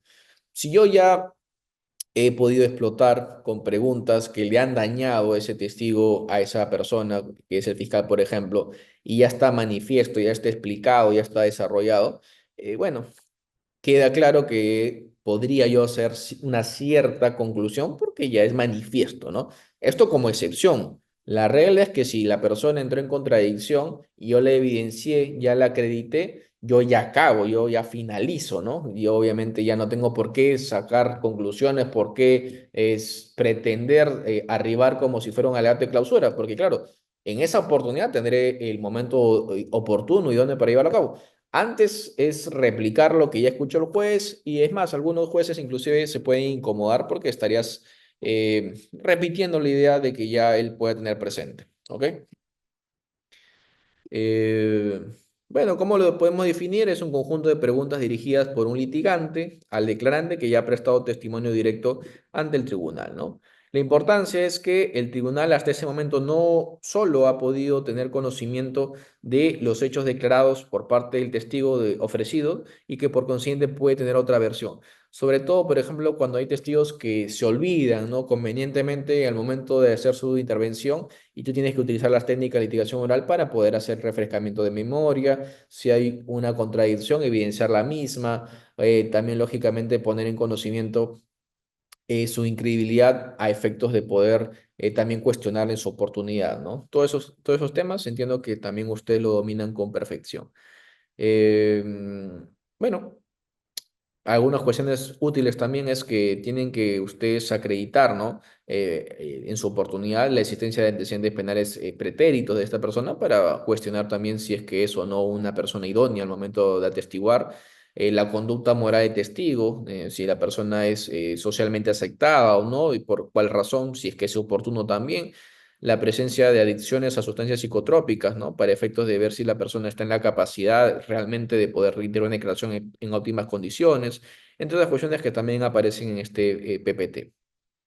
Ahora, todo esto evidentemente involucra o tiene como finalidad última el de afectar la fiabilidad del testimonio, que es parte también de su actividad como litigantes, ¿no?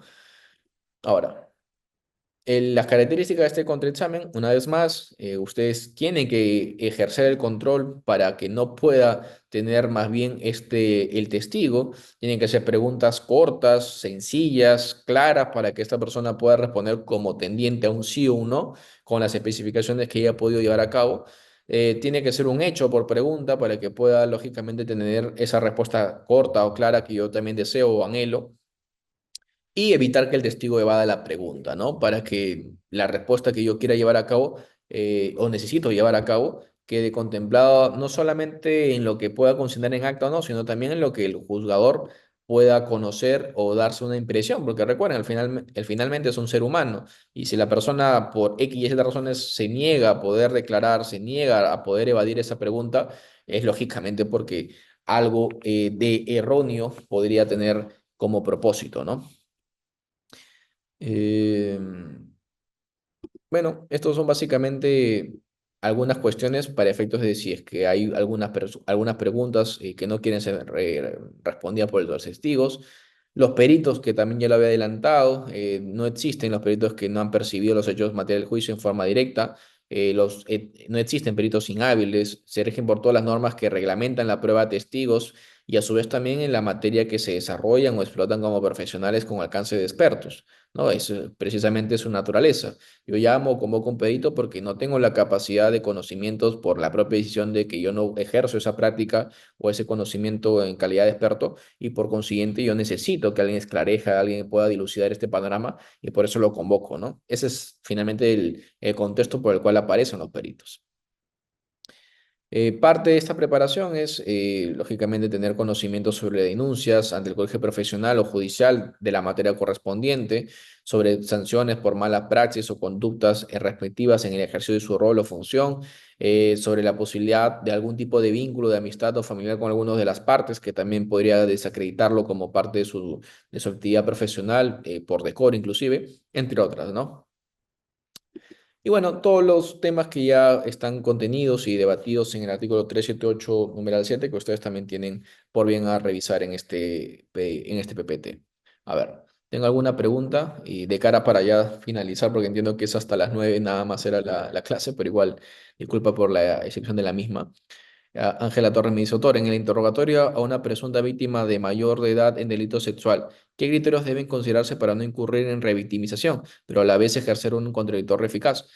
Buena pregunta. Acá hay dos cuestiones. He visto en algunas situaciones en las cuales se puede llevar a cabo también a través de una cámara Gesell su propia testimonial. Ojo, cámara Gesell. Yo sé que en principio la cámara Gesell está ideada, está pensado únicamente en personas que son en principio adolescentes o menores de edad, pero he visto casos en los cuales se ha ofrecido en esa oportunidad de esa forma y bueno, la defensa nunca cuestionó, se pasó bajo esa consideración por precisamente este derecho a la no revictimización. Sería cuestión únicamente de actuarlo en todo caso si es que no se admite como cámara GESEL como prueba anticipada para que no exista esta doble versión o esta doble posible revictimización por parte de la víctima, valga la precisión, para que de cara a juicio no tenga que no concurrir para recordar o tener todo esto lamentablemente que refrescar en ese momento, ¿no? Pero va a depender, como le digo, si es que el fiscal, a través también de la solicitud de la defensa, pueda llevarlo a cabo de esta forma.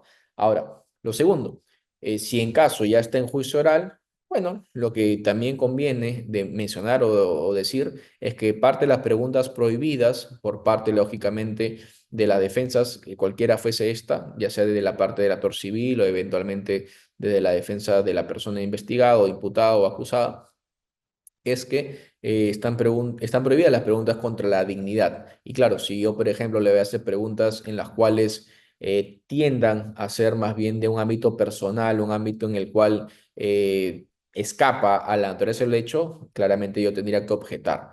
No podía así hacerlo con respecto a los hechos propiamente del caso, ¿no? Que son los hechos factores concomitantes, posteriores o anteriores, porque ahí sí tendría que la víctima responder de manera ampliada para que pueda dar la oportunidad a la defensa de también hacer el contrainterrogatorio.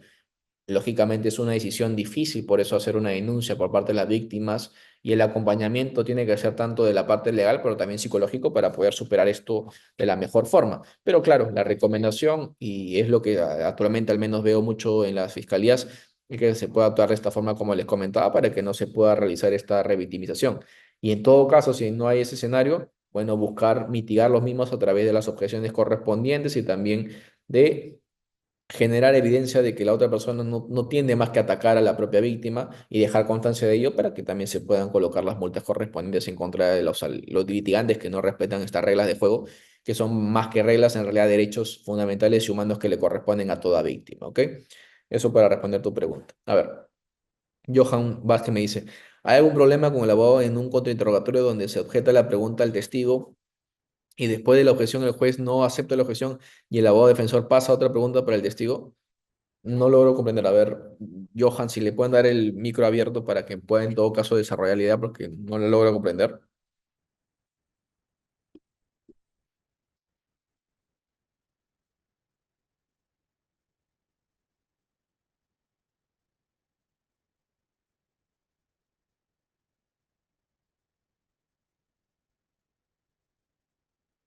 Bueno, en todo caso, Johan, igual voy a dejar mi número de contacto al final para que me puedas eh, eh, hacer la consulta correspondiente. No logro comprender tu pregunta, disculpa. Pero bueno, voy avanzando y también para finalizar y dejarlos también ya descansar. Acá tenemos una memotecnia, ¿no? Que es bastante útil, creo yo, del año 2016 la aprendí y creo que es bastante útil para ustedes también aprenderla. Es el término de confirmar, acreditar, confrontar y acabar, ¿no? ¿En qué consiste? Muy rápidamente. Yo confirmo que hay, por ejemplo, una contradicción que está llevando a cabo el testigo, ¿no? Si estoy en el contra, por supuesto. Supongamos que esa persona dijo que vio a la homicida con un arma de fuego, pero en juicio dice es un arma más bien punzocortante. Entonces le hago la pregunta, ¿usted tiene en su respuesta número 2 de la fiscalía una respuesta en la cual usted ha indicado que ha sido con arma de fuego, ¿no? Ok, la persona dice sí. Ahí le hago la pregunta para confirmar si es que su versión es cierta. ¿Usted está segura de que fue con un arma de fuego? Sí. Ok. Luego paso a acreditar, ¿no? Acredito esta contradicción. ¿Cómo es así? Obviamente, indico y dejo las generales, y esa es la técnica de litigación oral que ustedes conocen, ¿no? Eh, Le hago conocimiento si ha previamente declarado en otras instancias, ya sea a nivel judicial, penal o policial. Me indica que sí. Si es que tiene esto, lógicamente, a bien, pido y siento las bases para esto al juez para que me pueda dar la autorización para ya pasar al tema de la contradicción confrontada. Y yo luego le hago leer el extracto respectivo de lo que ha podido declarar y lo que nos acaba instantáneamente de afirmar precedentemente. Con lo cual, si en la declaración policial indicaba que estaba con arma de fuego y se ha reafirmado y ha confirmado esto y ahora dice en juicio oral que es un arma punzocortante, bueno, confronto con esta versión, le hago que alce la voz y lea que en su respuesta número 5 o su respuesta número 6 en sede policial o sede fiscal, indicó que era un arma de fuego. Obviamente ya confronté, ya acredité, ya confirmé que hubo una contradicción y con esto finalizo. Por eso acabo, ¿no? Con que el juez escuche que había una contradicción manifiesta y por consiguiente pueda ya tomar su decisión al respecto de cuál valor le va a otorgar o no a esta testigo en su correspondencia. ¿Ok? Esa es la técnica que les pongo en mención y creo que es bastante útil para que ustedes lo puedan también implementar en sus audiencias del día a día. Con esto finalizo, no sin antes agradecerle a todos ustedes por sus preguntas. Si alguna se me ha pasado, lógicamente, formúlenlo por favor en mis redes sociales, eventualmente mi número telefónico, a mis Instagram, a mi LinkedIn, a mi estudio también, el estudio Alemán y López, lo pueden llevar a cabo para poder yo también compartirles eventualmente el artículo que les he podido hacer mención y también otros materiales que pueda yo también ver por conveniente sin perjuicio de absolver sus dudas o cuestiones en este caso. Con eso doy por finalizado y le doy pase más bien a Marcelo para que pueda dar las finales de agradecimiento. Muchísimas gracias de antemano. Muchísimas gracias, doctor Aarón. Hay una última pregunta, un par de últimas preguntas que nos están formulando que nos dicen, doctor, ¿cuántos tipos de objeciones en su experiencia conoce? Nos dice la doctora Ángela. Ok. En realidad las objeciones están ligadas a las preguntas prohibidas, ¿no? Objeción por impertinente. Objeción porque es una pregunta sugestiva. Objeción porque es una pregunta sugestiva. Objeción porque es una pregunta contraria a la dignidad humana. Objeción porque es una pregunta capciosa. Objeción porque es una pregunta ambigua. Objeción porque es una pregunta compuesta. Objeción porque, no sé si me equivoco, ya dije la pregunta repetitiva. Todas esas objeciones que están, por así decirlo, contempladas en nuestro Código Procesal Penal, tienen que lógicamente verse de esa forma.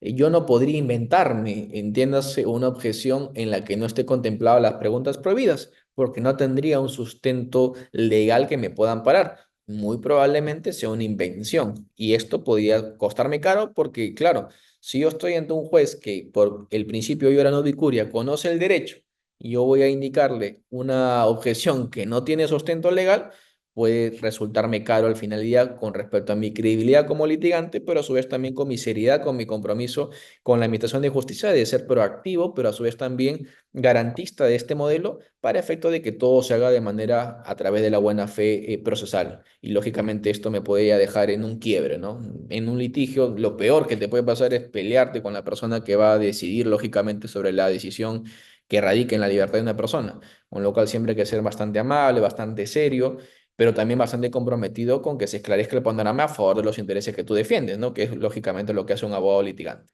Pero con eso haber respondido tu pregunta, Ángela, y sobre eso darle pase a otras preguntas que puedan llevarse a cabo para finalizar. Sí, hay una mano levantada del colega Nicolás para que pueda activar su micrófono, por favor. Y gracias, buenas noches, ¿me escuchan? Sí, sí se le Sí, escucha. Muchas gracias. Una pregunta, dos en realidad. La primera es, ¿se puede objetar cuando la pregunta viene del propio juez? Y la segunda es, esta regla de sin ofender la dignidad prevista en el 378 inciso 4, ¿también vale para el juez? Ocurre que en algunos casos, cuando se están alegatos finales en autodefensa, el juez le da por interrogar al acusado y en realidad a veces lo maltrata y dice cosas como no te creo, sé honesto, tú eres honesto y yo soy honesto contigo. ¿Cuál debería ser la reacción? Este artículo de ofender la dignidad aplica para ese supuesto. Gracias. ya. No, buena pregunta, más bien, Nicolás. Y claro, se ha evidenciado una mala práctica, lamentablemente perjudicial. Y claro, yo le decía hace unos instantes, ¿no? Que la regla imperativa, la regla de oro, si lo quieren ver así, es nunca discutir, nunca confrontar, nunca pelearte con la persona que va a decidir el resultado de la libertad de tu cliente o tu persona que es tu representado.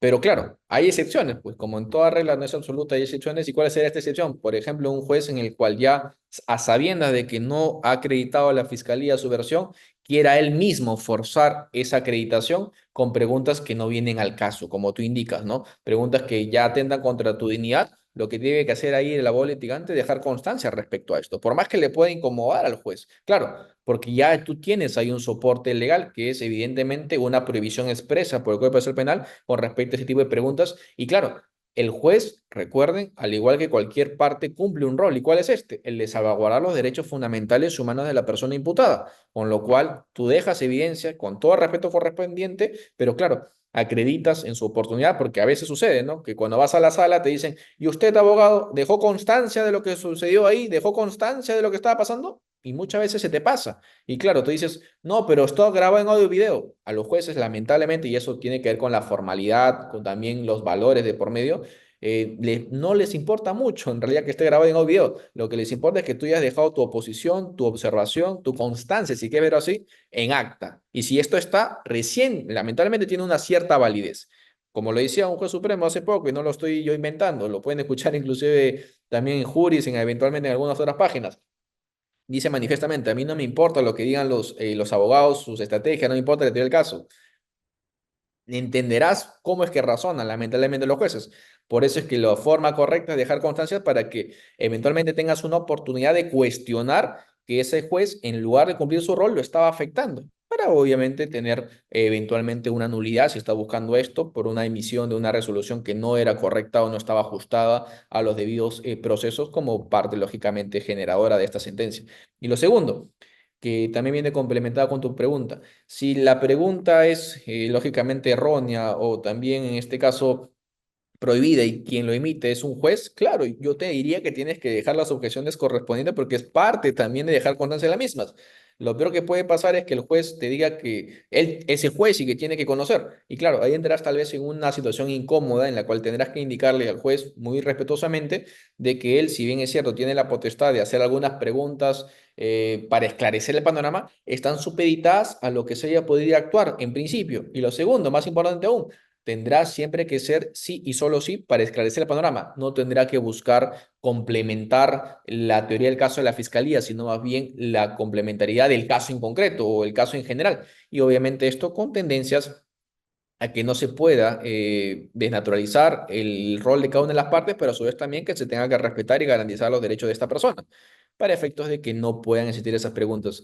Seguramente habrá un intercambio de palabras y como tú bien has indicado, ¿no? El juez al final, si quiere ser prepotente, va a finalmente seguir con esa misma línea de preguntas, pero yo diría que lo más recomendable para un abogado litigante es dejar siempre las constancias y las causales de las mismas, ¿no? Si es una pregunta sugestiva, una pregunta sugestiva. Si es una pregunta repetitiva, una pregunta repetitiva. Si es una pregunta capciosa, igualmente, ¿no? Para que tú tengas esta oportunidad de cuestionarlo. Tal vez ya no hay, porque muy probablemente el juez ya está contaminado, tiende o quiere llevar a cabo una condena y claro, ahí ya tus expectativas son lamentablemente muy bajas, pero seguramente en segunda instancia cuando adviertan que esto ha ocurrido y que esto fue inclusive el motivo o la razón o las circunstancias por las cuales emitió su resolución, que ya de por sí es muy poco probable, ¿no? Que con la declaración del acusado pretenda sustentar una acusación y que puedas motivar una condena, ya de por sí es un poco irregular, por no decir otra palabra. Con lo cual los jueces de segunda instancia, con mayor recelo, con mayor filtración, muy probablemente podrán ver esto y contemplar que ha habido se han roto los límites, se han podido exceder de los límites de este juez de primera instancia y muy probablemente pueda o revocar o anular esta sentencia por una indebida motivación de la misma. Con lo cual, creo que al final del día es un buen resultado para los intereses del litigante, por más que en esa ocasión tendrá que tener algún tipo de roce con el juez que resuelve la causa, ¿no? Como una excepción a la regla de tener siempre un trato correcto y respetuoso y a su vez también bastante encarecido y amable con el juez que va a resolver la causa, ¿no? Todo tiene sus excepciones, como hago referencia, con las reglas. Espero con eso haber respondido también tu pregunta, Nicolás. Muchísimas gracias. Bien, doctor, tenemos ya las dos últimas preguntas que nos están formulando por WhatsApp y nos dice en la primera, doctor, cuando en algunos casos el juez declara infundado, pese que en algunos extremos se fundamente el motivo de la objeción y en esos datos también la fiscalía contradice algunos puntos, ¿qué se tendría que hacer? Un ejemplo muy claro nos pone acá también el colega por WhatsApp, nos dice objeción por pregunta impertinente y el juez dictamina infundado. Y cuando se quiere establecer los requisitos o los criterios por el cual está estableciéndose esa objeción, el juez también no le da oportunidad o potestad de la misma. ¿Estaríamos hablando de que se está volviendo el mismo sistema inquisitivo o qué opinión merece al respecto? Ok, buena pregunta. Acá, como le digo, todo depende de qué tanta muñeca, como se dice, tenga el litigante y también el juez, ¿no? Si tenemos un juez, como les hago referencia, de que ya vemos que le interesa cierta pregunta, claro, que tal vez nos es adversa, tal vez nos es incómoda, porque cualquier cuestión nos puede perjudicar al respecto, el juez en sentido opuesto va a querer permitirla. Nosotros igualmente tenemos que dejar nuestra objeción y sustentarla. Ojo, tenemos que sustentarla para que el juez pueda escuchar nuestras razones. Hay algunos magistrados que no le gusta que sustentemos, hay algunos magistrados que indican más bien la objeción y si considera, porque finalmente es una consideración que no es la correcta o no tendría un sustento, permite lógicamente que se responda. Ante esto, bueno, lo que hay que hacer es generar un incidente, ¿no? Eso parte también ya de la defensa activa que haga la persona litigante o el litigante como tal para que pueda no interrumpir, sino más bien dejar esclarecido de que hay un incidente por efecto de que se pueda sustentar correctamente esta objeción y una respuesta por parte también de la judicatura correspondiente a la misma, si solo si es necesario, indispensable, porque claro, ¿qué hago yo discutiendo con el magistrado si es una pregunta que no me va a ocasionar algún tipo de perjuicio al momento que responda? En potencia. Sería un absurdo, lógicamente, de la práctica, sobre todo, y estrategia, generar un incidente respecto a ello. Pero si sí es, obviamente, un tema fundamental, trascendental, y que a mí sí me podría perjudicar esto, y la fiscalía ha formulado una pregunta eventualmente equivocada o eventualmente errónea o prohibida, ahí sí me interesa que esa persona pueda no declarar en ese aspecto, en ese extremo, y tendré que yo sacar las garras, por así decirlo, para poder prohibir o no permitir que se realice esa pregunta con los cánones que nos establece y en todo caso que sea reformulada. Y para eso generaré un incidente porque amerita la situación, es apremiante la situación y obviamente tendría que también ser consecuente con ello.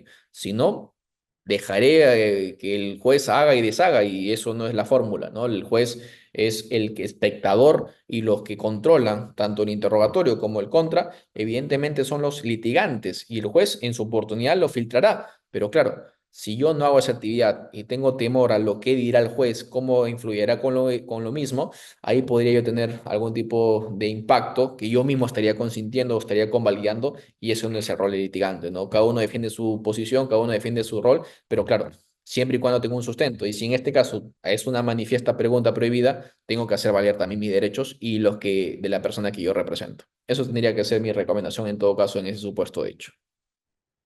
Bien, tenemos las últimas preguntas que nos vienen formulando. Acá una de las preguntas también nos dicen, doctor, felicitarlo por la sesión del día de hoy.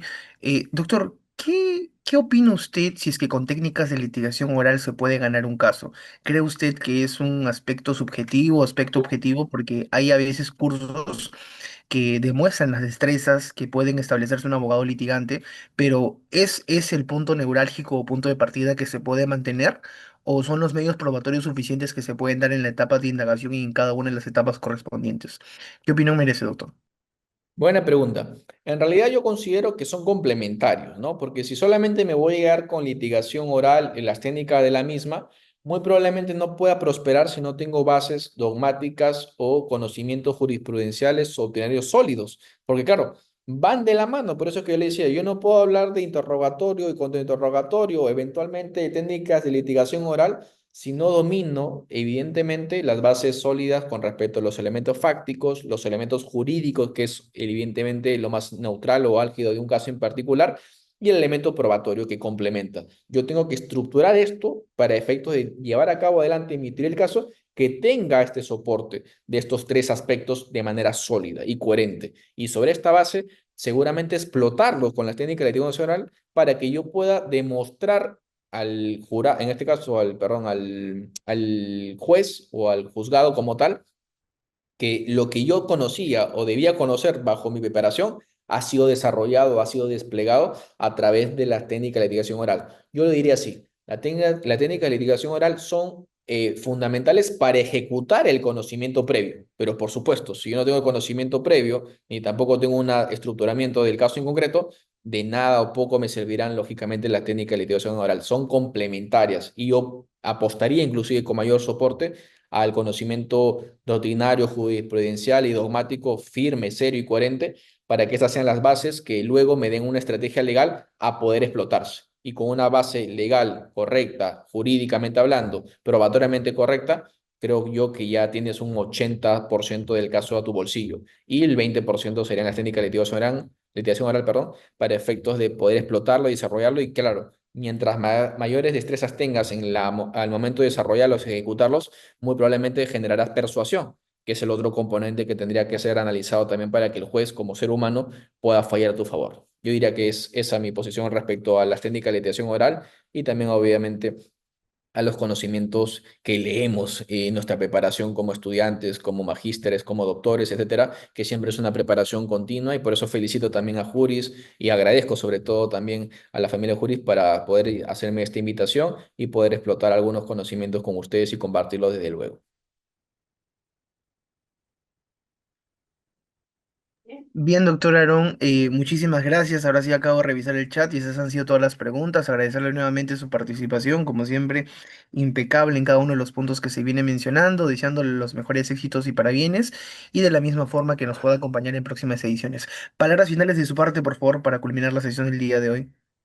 Sí, agradecerte a ti, Marcelo, por permanecer todo este tiempo. Igualmente a todo el público expectante. Ha sido una sesión bastante extensa, pero espero que haya sido de utilidad y cualquier cosa, el material ya lo pueden ustedes adquirir por parte de Juris. Y una vez más, agradecerles extendidamente por esta invitación de compartir conocimientos que al final del día, como le digo, es un aprendizaje continuo y de la formación que nosotros compartimos también a su vez desde el estudio Alemán y López, que es justamente el estudio que yo actualmente me debo. Muchísimas gracias por la oportunidad y nos estamos viendo en otra ocasión. Cuídense, bendiciones. Bien. Hasta luego. Gracias, doctor.